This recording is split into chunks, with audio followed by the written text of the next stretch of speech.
I'm back. Be very afraid. Okay, guys, stupid Bane voice aside, let's continue where we left off. If I'm not mistaken, and I think I'm not, next skill we have to review is the explosive round. This this skill is amazing.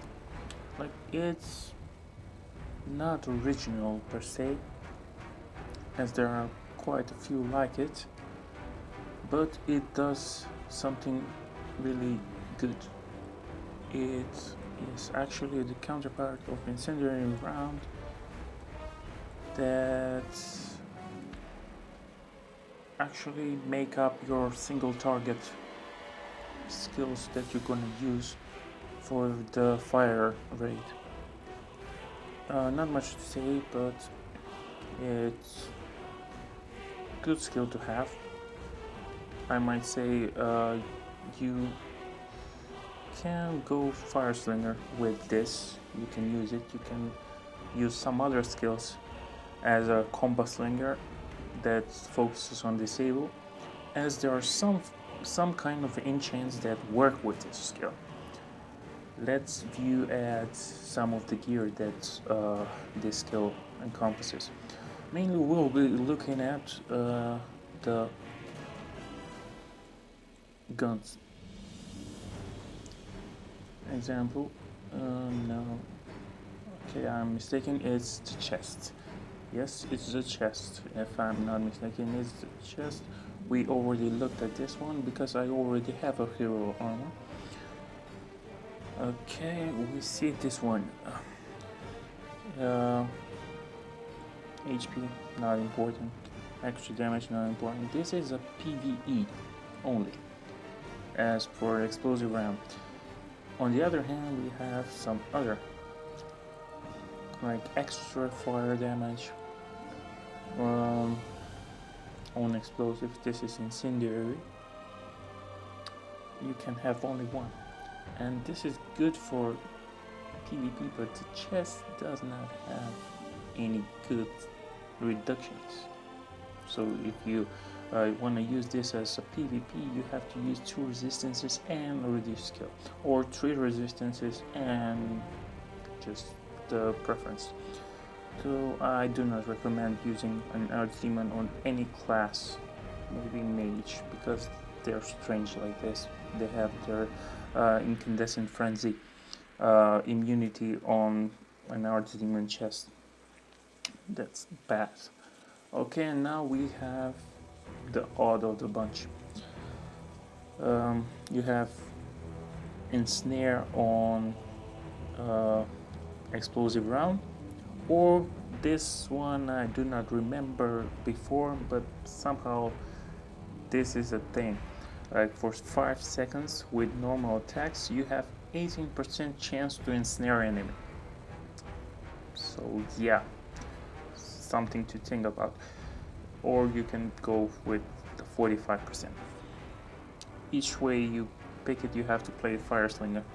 And if you want to reduce the enemy movements, this is 100% slow. So not sure if that's viable. Okay, we're looking at another skill. Arterial strike. This one is quite odd. It may look good, like let me show you on max. It has guaranteed fire and optional fire if it's burned.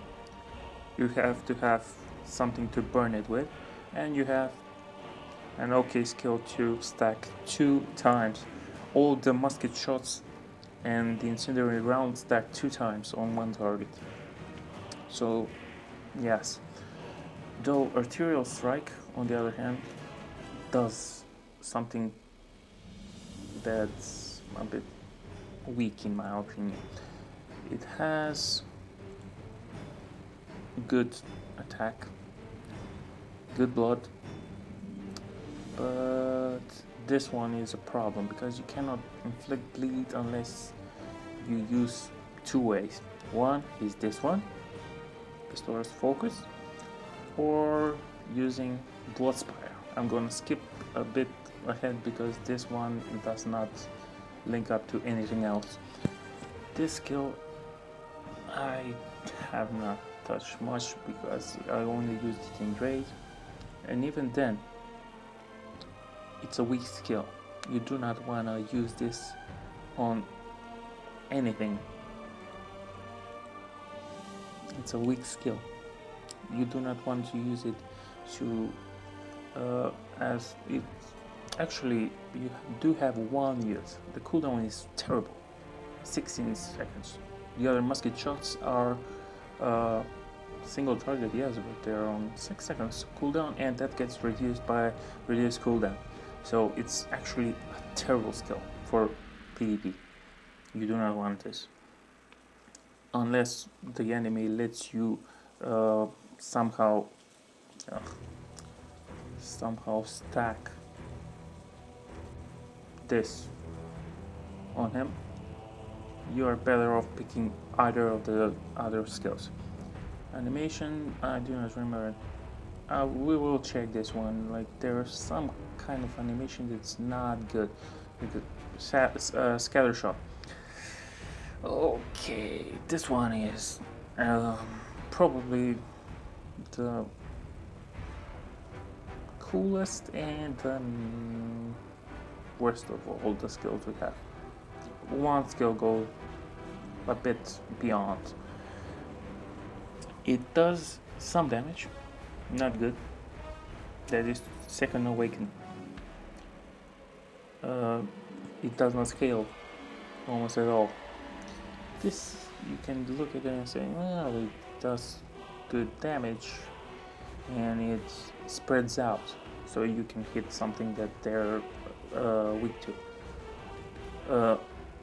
When you have Awakened Reload, for example, you will do 2.1k damage per hit. This is one time, and the animation lasts forever. You have to be around them, like in the radius of 5 meters it will hit. 5 meters is not a lot. It's a terrible skill, and we will demonstrate why. This one, it's quite nice, but it's a raid skill and hard to level. You can level it up, but you can grade it to the max. It's kind of weird. It has a lot of stats. Each awaken gives something more. So we get that, and on the second we get this one. So it's farming. You look at this and you say extra damage. Okay, not bad, but not good as well. Dodge. Yeah, it's 10 seconds. 10 seconds. Basically, you do not need more crit chance. It's nice to have 2 stacks of this, but you will not get to use them, and the dodge is forgettable at best. Same for PvP. It's quite nice though in tower, because it gives you the dodge you need to survive there, because there are no partials and no skills.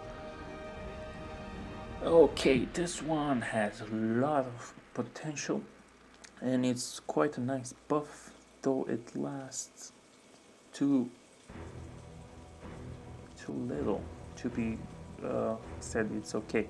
Though when you look at this, when you see the damage it increases, you basically pop this. This is like a trinket, a damage trinket. You just pop it and then use all your skills. It's a nice skill to have, and the dodge is basically useless unless somebody is AFK, but then they will use their skills, so no. This is useful only for these two: the critical damage and the attack. It makes you a one-hit wonder that basically kills everything in its sight. Though we'll talk about combinations, and basically this is hard to integrate because you have some other skills. Spare magazine. Basically nobody cared about the skill except for like when you could not make use of the finisher fortune, but because that was more reliable, and if you use it with AoE skills, you can gain all of your resources and be basically never have a downtime on using skills. This, on the other hand, relies on you auto-attacking. And the problem with this skill is the 2 second. You have to basically wait for it, and when the proc hits, then you press the skill and you do a bit more damage. Though this is quite OP if you can guarantee it, but basically I don't think it's on the level of the 20% you get from Finisher's Fortune, because when you see it, it has 20%. That's huge. You get this 100% of the time, and you get this 100% of the time if you kill something, which probably will die to one hit when you're awakened on the second. And you basically use one skill on a creep and then unload on the enemy, though it needs a bit of preparation. Okay, now let's go. This one is quite nice for very few maps. It has a skill cooldown and it gives extra damage, so you can do some things like the Guild Wars. The first stage you have to basically be mobile and kill mobs, though this does not help you whatsoever when you face somebody, except for the 2000 maximum HP that you will lose 10 times over by one crit that this enemy slinger does. For example, I have hit 12k on a decently geared, maybe top tier Zerk sometimes when I crit. 12k, that's 10k below, and you will not have 10k armor to negate some of that. So never use this in PvP unless you wanna basically ninja around and not get hit and not engage. If you're geared similarly, this is a detriment in PvP. Do not use it unless you can guarantee that you can keep your enemy basically unmovable, crowd controlled, etc. Okay, let's see next. This, I do not like this skill. For some reason I use it quite well in raids, but I do not like it in PvP because it does not scale. You will do more damage with one auto attack. You lose quite a bit of damage. This is 13% less than your normal hit, and if you have quite a large hit like a slinger does, basically you're over 8.5, maybe 9. There are slingers that are 10k attack. You lose very huge amounts of damage that you could be doing. The silence is okay, but not as good. This used to be a comboable component that goes together with our other soul and snare, so you use that and then you silence them because they were cursed. They were taking curse damage. You then silence them and that. Okay, we're skipping this. Actually, I have to say that The curse damage is okay when you have elements. You can interrupt some creeps from using some of the skills like partials, suicides, and any ability type mob. You can interrupt it, and some of the adds-on raids, though not all.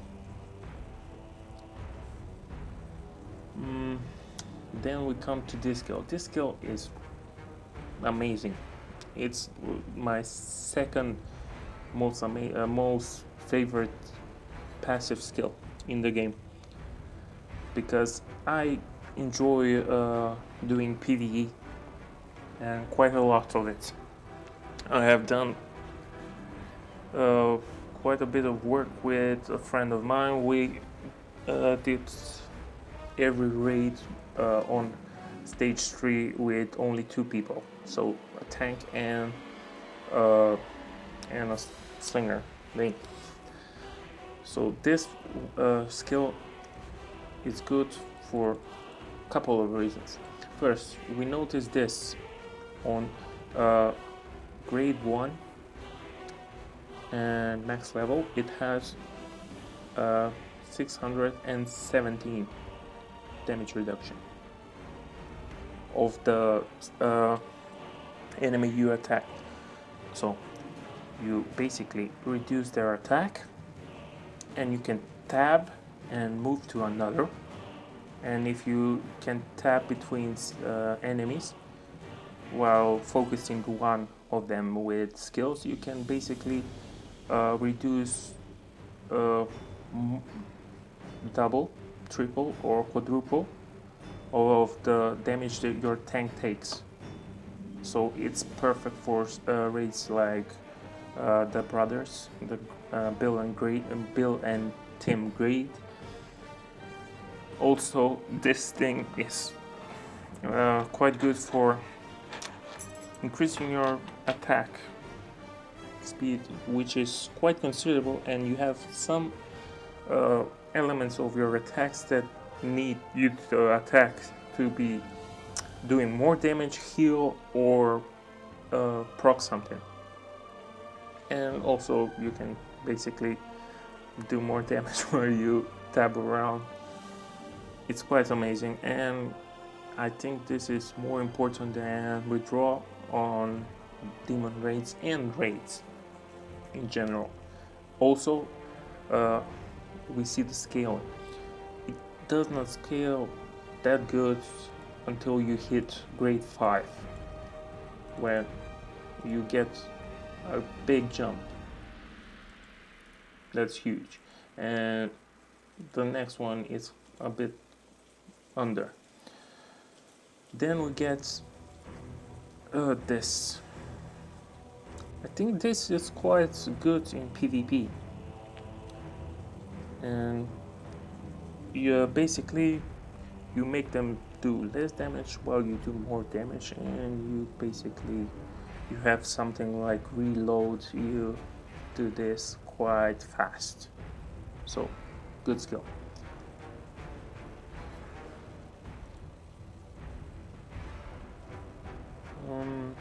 Okay, so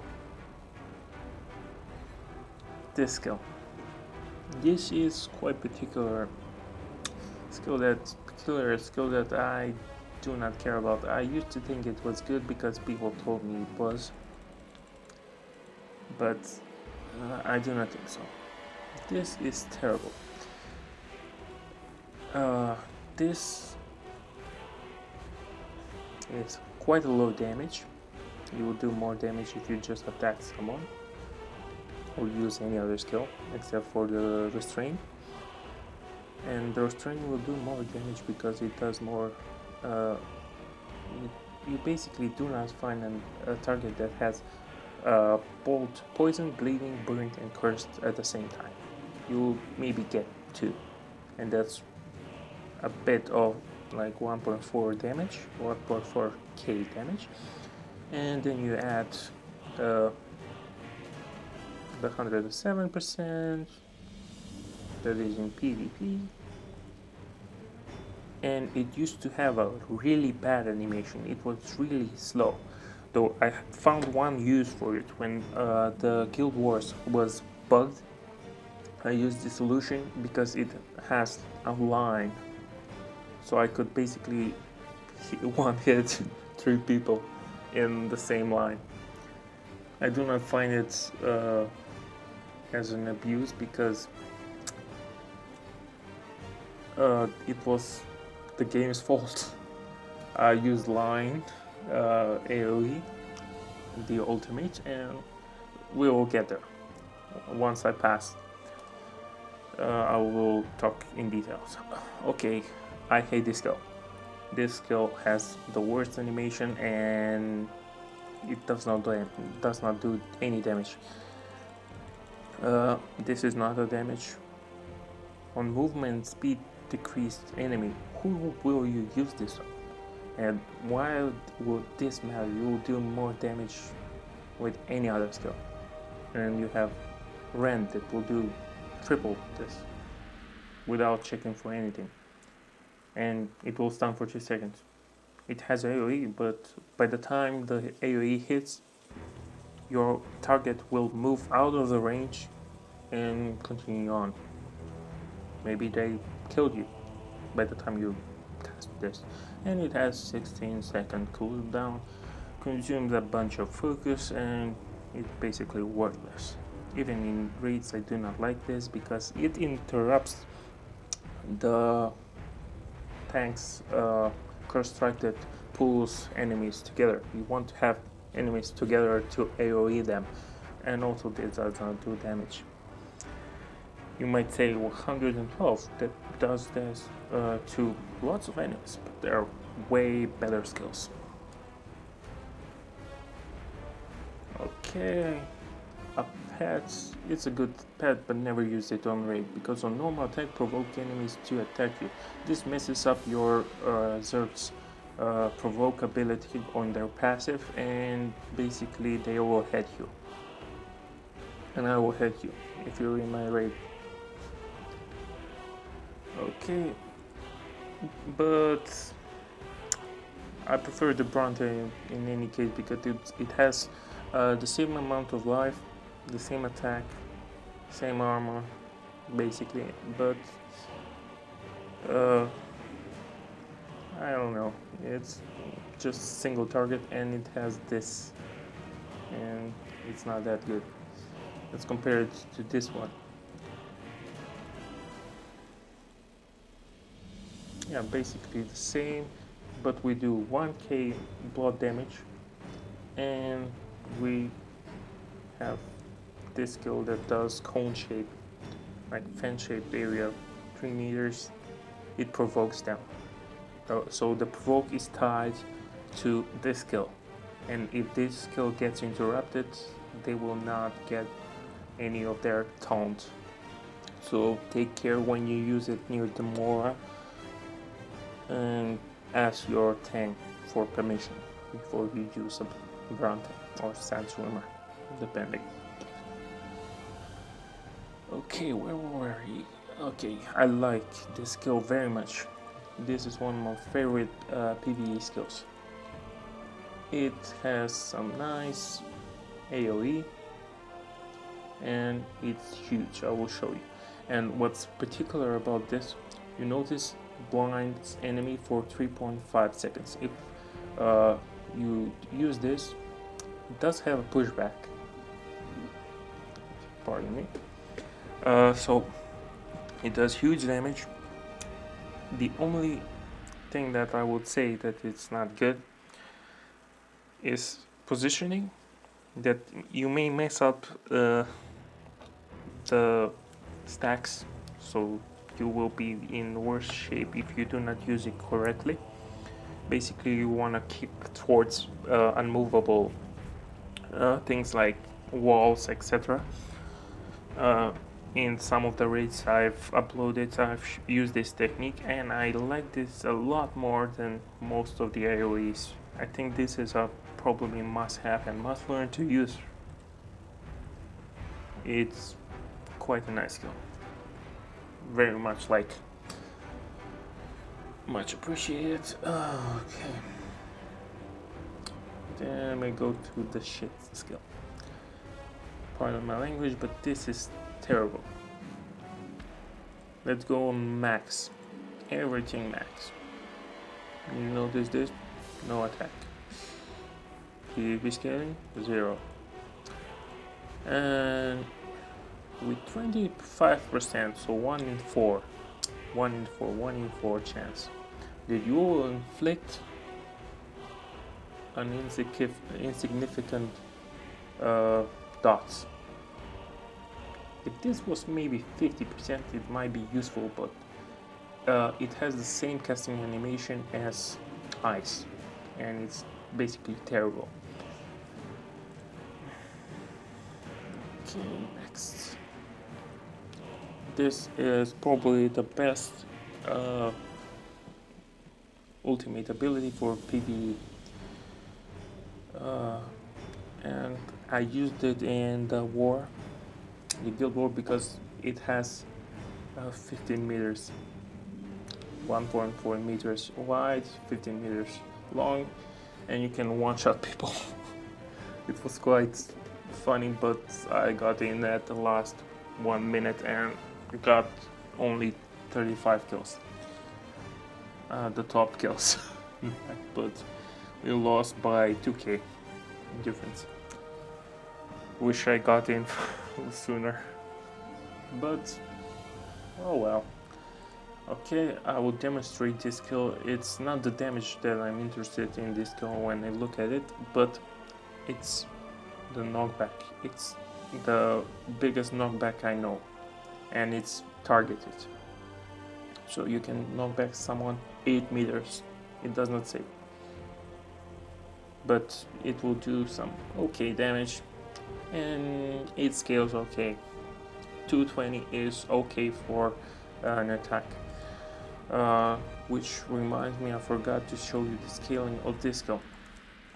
This is huge damage in PvP and in PvE, so you wanna level this one and ignore the other two, because we will get to them later. This one has me puzzled, because 17% is quite huge, but only when you're stunned or you're shackled. And the awaken is okay, but you have to be like really huge, so they want to kill you first, and then you say, surprise, I'm a tank. I'm not that big of a tank, so you have to dodge anyway, so do not see myself using this. And actually I forgot, this one scales down, so yeah, it's only 10%, not 17. And in PvE you will never use this, because you will never be shackled unless it's police. So yeah, not my favorite skill, maybe the worst skill. I equate this to the synthetic poison. This is a skill shot. You have to learn to use this in PvP. It got buffed, but it's not worth leveling. It has like okay damage in poison, but everybody has poison resistance, and basically it's not worth awakening ever. You will never want to use this as damage dealing ability, so never use this on poison rate, please. Same goes for dissolution. It does terrible damage. And ice, well, ice, some people use it, but I say it's not worth it. Okay, this one has a quirky mechanic. It synergizes well with Slinger because of the defense decrease, and it can be huge, but not that much, because you see 500, it's not that big, and it will die fast. 5 hits will kill this, normal hits. At least. That's if you awake it, and awakened it's not that good. This one is not the biggest damage dealing skill, but it has a redeeming quality on Fire Slinger. If you go full fire, you can deal damage, a bit of it, but not that good. And it does not scale in PvP. It does meh damage if awakened. Basically, it scales not with your damage, but somewhat of elemental presence. What's important about this skill is the stun. But you have to know about stuns that they do not stack infinitely. So you may wanna wait in between stuns and use something like a root or sleep in between. So we'll talk about this later, but you have to know that this is an okay skill because it has a knockback and basically creates distance between you and your target unless they're immune to the status that's inflicted by this. So if they remove the burn, you basically just knock them back and do not stun. And there's an enchant for Fire Blaster on your main, so it can do 45% of the time and snare enemy. So basically this will overlap with your stun. Basically you can on a non-burning target you can get maybe an ensnare. Not the best though, not reliable, and basically I will talk about the animation of this guy later when we go into the Colosseum. Okay, this creates 2 road rings. Yeah, it's a gimmick, easy to die, but this one nobody uses it because it has the same casting animation as this used to be. It has identical animation as this used to be, but this got a bit faster. This one didn't, so nobody uses it. It's a skill that you can buy from the demon shop, but why would you? Unless it's for demonstrational purposes, or maybe you want to use it to get some of the, let's say, the achievements. Maybe. This one is bread and butter for the slinger. It can get interrupted and prevent the I'm immune to abnormal status to take effect, and it has some minor movement speed increase, but this makes space for you and for other people. You do not have to wait for you to be locked down before you use it. You can just come near an enemy that's being focused and just knock them back, give him some space to breathe, and continue. It's quite a bit of choose what you use. You can level this, but I don't see the point because this is not the damage you would be expecting to do. Like, you got 2% more.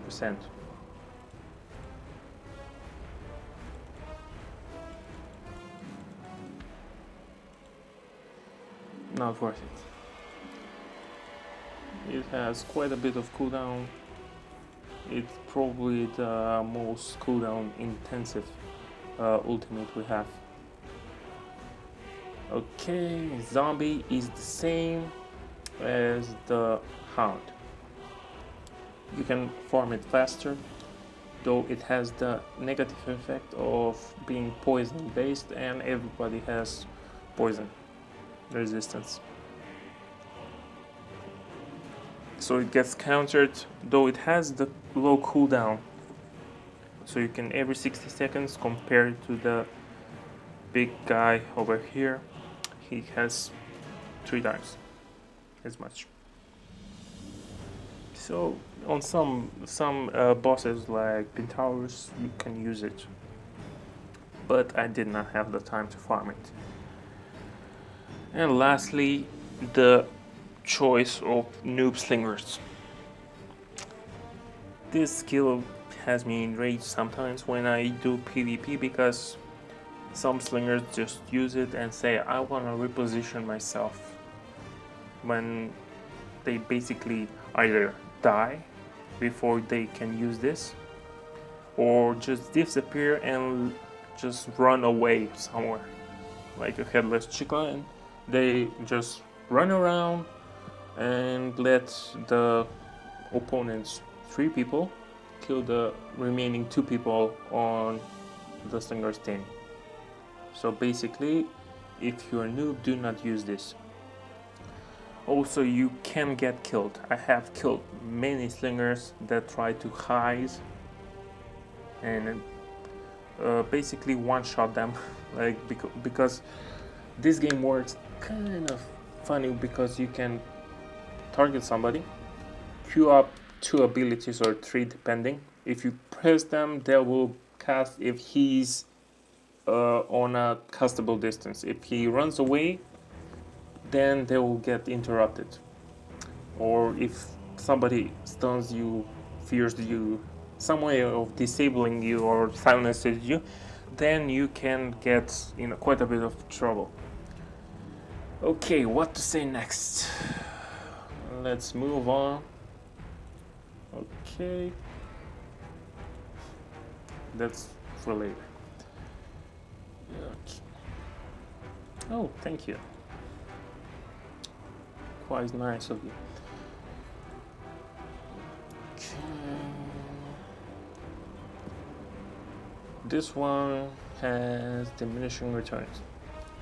Like when you account for damage, this one does not get increased by your artifact. Your attack artifact does not get increased. If we look at this, I would say like the ones that have no reductions are probably the critical damage, defense penetration, and maybe this one.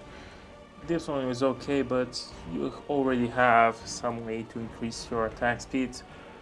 It's nice, don't get me wrong, but this one is better than this one. This one increases your damage by a lot more than this one. So this one I choose to keep it, but maybe it's not the correct choice. Maybe this one is the correct choice, but I want to see the big numbers. So this one may make me look a bit weaker. So it's in the eyes of the beholder, though not D&D beholder. They might sue me. Okay, this one, yes. This one is always the preferred one. If you do only PvE, you would probably want to use a bit more health than defense. But if you PvP and PvE, you might want to keep your defense up. If you PvP exclusively, this one may be good, but I would keep this one, then increase this one compared to maybe the health points, or maybe go one in each. But if you do not have heal, health is wasted a bit. Or maybe not, because you would die. It's quite a bit of iffy subject, because we're glass cannon, and depending in what situation are you on, if you get critted a lot, this one will be better. If you want to play versus melee characters, this one will be way better than this one. Against slingers, this one. But this one is better than both of them, because it works in both ways, and it works uh, let's say better, but you always want to have high amount of defense. Property damage. Okay, we want to have cooldown lowered or movement, but you probably want to have cooldown. You basically have quite enough ways to increase your movement speed, and you're basically equal to every class in the game, and then some more. There are ways, probably a mage or Zerg can close in, but movement speed will not help in those situations. Because I focus mainly on poison damage, the quick shot and the musket is my weapon of choice, so I chose this one. Though it's always in the build, you have to choose what to pick. For example, here in Demon Raids, if you wanna go high, you would choose this one and maybe reach higher than 50, but I had removed this because I stopped caring once I reached all infinites on each and every boss. And the carrots are okay, but I stopped caring. 50 is not that worth. In 4 days you get 200. Whoop-de-doo. Okay, though if you want to give me some fine coin, I would not be complaining. It's my birthday after all. Okay. So next, let's talk about Heaven's Tower. I have cleared this, so okay. Basically, this is my choice for skills. You want to have 6-second dots, 6-second dot that, if you're lucky, can do 4 times the damage. 4 times the dot and plus 1 times the white damage. This one has 6 seconds cooldown, as you can see, with reductions, of course. 8 goes to 6, and with my skills, with my gear, I used to say. And the last part, I cannot say sure. I would say that this one is quite okay for manual slinger targeting. I have also some notion that you can basically use dissolution to basically do more damage if you have poison, blood, fire, though you would not have fire with the 3 remaining. So blood, poison, and maybe something from the Wheel of Fortune that is called synthetic. Because of its weakness, it's actually a bit of its strength, because it's spread out. It can do the score damage, so it can do 25, can increase maybe to doing 4 times the damage, 5 times, 4 times times 6, plus 1 because of the white damage that it does initially. Okay, so next, we are 40 minutes in. Let's make a cut here, and I'm gonna continue in the Colosseum. See you there.